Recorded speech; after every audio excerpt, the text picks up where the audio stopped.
Bonsoir à tous, lundi 31 mars, bienvenue dans le 7-8, votre édition d'information locale sur TV 78. Voici les titres.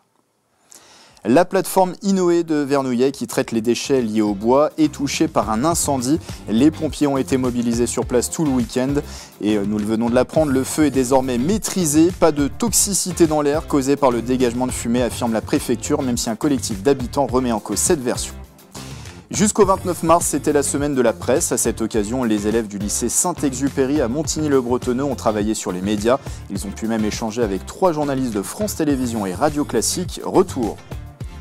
Et puis une semaine qui, elle, débute, celle dédiée à l'olympisme et au paralympisme. C'est la 9e édition. L'objectif, prolonger la magie de Paris 2024. À 50 ans en Yvelines, 800 élèves participent à différents ateliers, notamment cet après-midi à la commanderie à Elancourt pour une animation autour du thème de l'innovation et de l'environnement.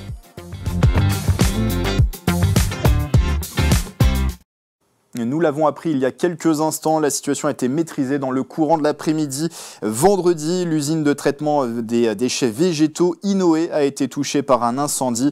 Le feu, qui serait parti d'un tas de bois destiné au broyage, a occasionné un dégagement de fumée et des odeurs nauséabondes. Pendant tout le week-end, plus de 75 pompiers ont été mobilisés sur place. Le foyer a été éteint et le dégagement de fumée a été stoppé cet après-midi. Un incendie difficile à fixer, comme l'a précisé la préfecture des Yvelines dans un communiqué que je vous cite. L'intervention est complexe et de longue durée car elle nécessite d'étaler progressivement le combustible pour en venir à bout en profondeur. Ce travail est rendu plus difficile par les conditions météorologiques actuelles, notamment le vent qui favorise la dispersion des fumées dans un périmètre élargi. De son côté, le maire de Vernouillet, Pascal Collado, a pris un arrêté de fermeture administrative du site. L'élu espère que toute la lumière sera faite sur les circonstances qui ont pu mener à cet incendie et ses conséquences. On l'écoute.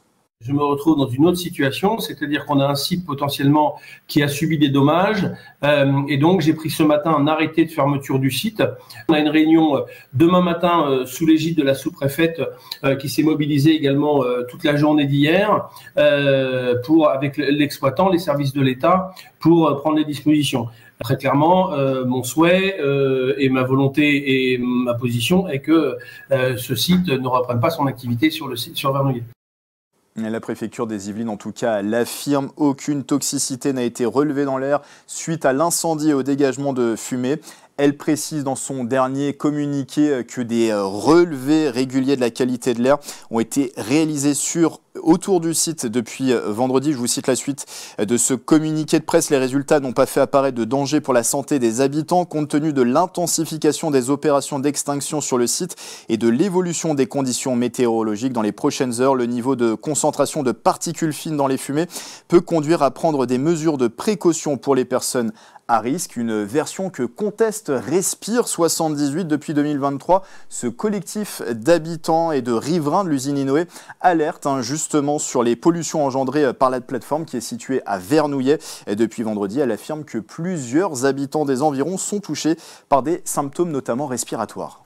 Ce qui s'est passé, c'est que les fumées se sont infiltrées dans les maisons, dans les appartements. Alors je précise que ce n'est pas uniquement sur Triel, sur Vernouillet, à proximité immédiate d'Inoé, mais nous avons également eu des témoignages sur Saint-Germain-en-Laye, Carrière-sous-Poissy, Chanteloup aussi a été fortement impacté. Donc la zone a été très importante et là ce qui nous inquiète énormément, c'est que de nombreuses personnes nous parlent de crise d'asthme, de maux de tête depuis 3 jours, de nausées, de vomissements. Donc ça interpelle vraiment et c'est en totale contradiction avec le discours de la préfecture. Une dernière publication mise en ligne par la préfecture aux alentours de 17h affirme une nouvelle fois que les derniers relevés confirment une qualité de l'air bonne sur l'ensemble du secteur. Voilà ce qu'on pouvait vous dire sur cette actualité, cette usine Inoé à Vernouillet qui a été touchée vendredi par un incendie.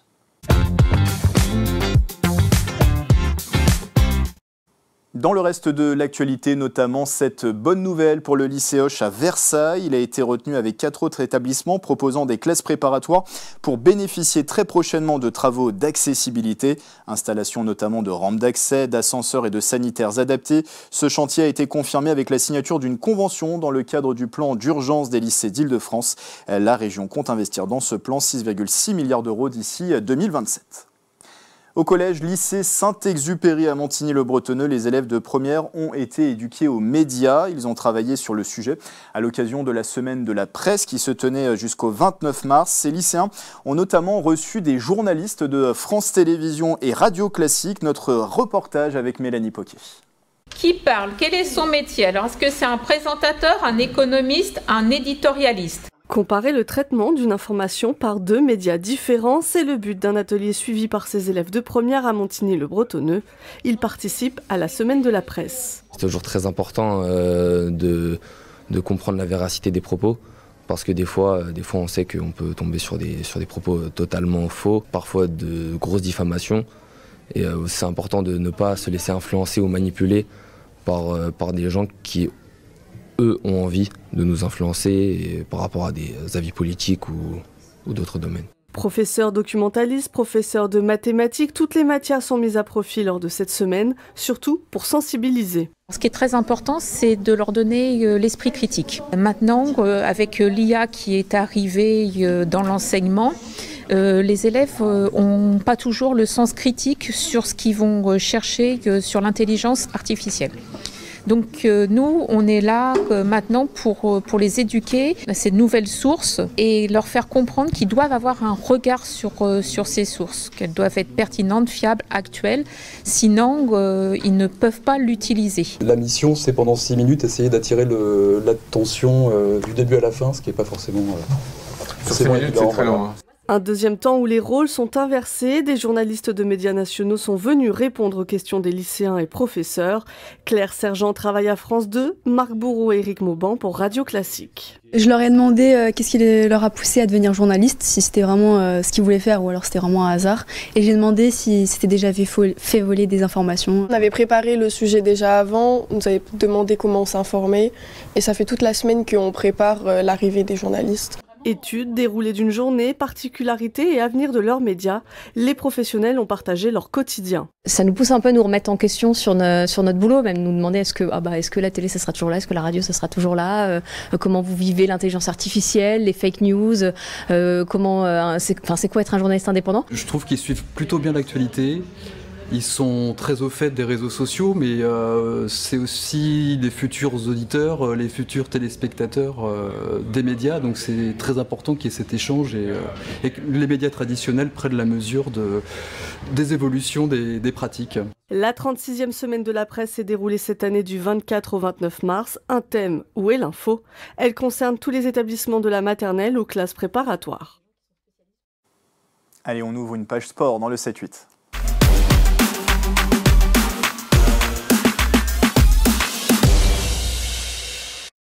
Et d'abord cet événement qui s'est ouvert aujourd'hui, la 9e semaine olympique et paralympique. 50 ans en Yvelines organise de nombreuses activités pour entretenir la flamme de Paris 2024.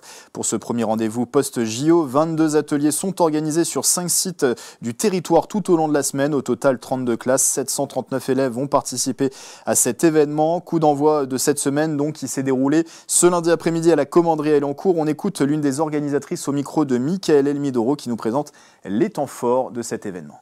Nous, on a souhaité la pérenniser pour mettre en avant l'héritage des JO 2024.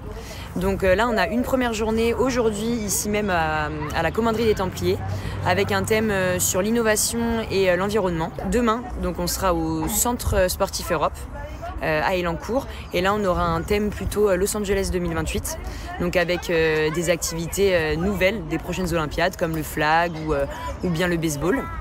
On aura aussi du judo, du breakdance. Mercredi, en direction du coup le stadium de BMX, où là on fera des initiations au BMX Race.